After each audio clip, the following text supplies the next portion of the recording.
Се тресели и така тенкото владино мнозинство, познато дека секој едно отсуство на пратеник од собранието го доведе во прашање донесувањето на било кој закон, а сега и официјално се доведе во прашање дали власта ќе остане со потребното мнозинство, откако од партијата за движење на турците најавија дека може да се напушти коалицијата. Лидерот на оваа партија Енес Ибрахим вели за сега остануваат со власта, но сепак статусот на партијата ќе се одлучува на Конгрес.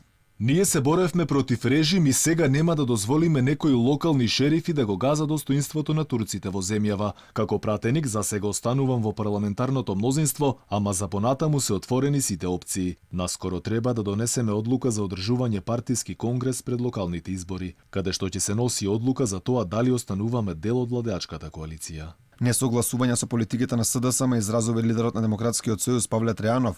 Тој вели дека најверојатно ќе остане во коалиција со Заев до крајот на мандатот на овој собраниски состав, но поддршка од него за образовните реформи како што се моментално предвидени немало да има. Тројанов не се согласува ниту со политиките на власта во однос на спорот со Бугарија.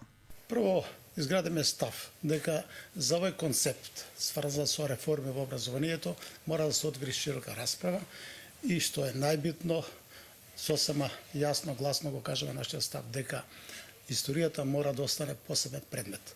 Значи, историјата е помогно оружје од атомска бомба. Ако ви ги исечат корењата, тогаш апсолутно ќе се доведе во прашање обстојувањето на една нација, на еден народ.